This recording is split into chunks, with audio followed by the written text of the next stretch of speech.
Okay, thank you for joining me today. Today I'll show you how to start a project in Cubase 5, how to start recording in Cubase 5. So I'll start by now. If you want to start any form of project in any workstation, for example, Cubase 5, you need to create a folder where you want the data to be stored. So on my desktop, I right click and I go to new. I go to new folder. I create a new folder and I name it. I name it something. I will remember maybe the name of the project, or let's say goat. So goat. Now the project folder is titled goat. So this is goat. Then you go back to your Cubase 5. Once it's open, you come down to you go up to file. You click file, new project. Then you see all these places occupied with things that has been done on the system already. So basically, if you are opening your Cubase for the first time, all these places should be empty. So you go to create, scroll down, go to create. Then once you get to create, it shows you this workstation. Now this is where all the recording will be done.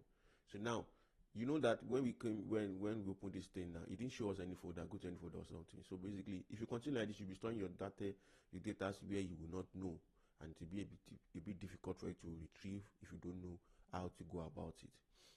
So I'm going to show you a proper way to start a project, to save your data and the likes. So let's start. So you go to, from this place now, you try to save. You say save as. Then when you go to save as, you see already created an untitled folder for you, tag 03. So you don't need that. Go to your desktop, because we opened the profile, the folder on the desktop. So you go to your desktop, look at your desktop, scroll down, then you see the name. At least we use goat. Now this is goat. You click on goat. That means we'll be saving our project inside goat. That is, we automatically directing by instructing the computer that this is where we want to save our project inside goat. So now inside of goat is empty. So you give it a name, like this very workstation project. Let's see, go one, and you press save. Now with this, you should be rest assured that your work is saved. It will not get lost or get missing. So now the next thing you have to do is you need to bring in your beats. So one thing you need to know is there are two ways about it.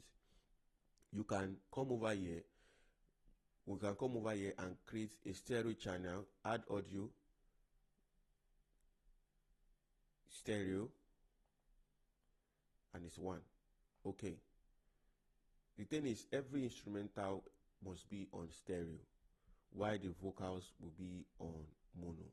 So that is it. So now, and as well, aside from this step, you can as well locate where your beat is, drag, click, drag, and drop inside of it.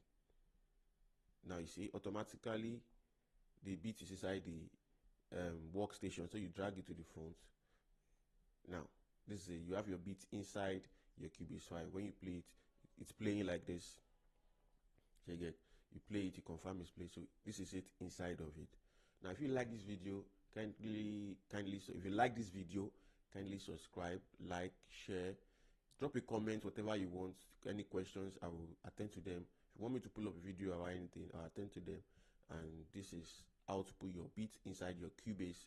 In my next video, I'll be showing you how to set up the recording inside the Cubase. Thank you.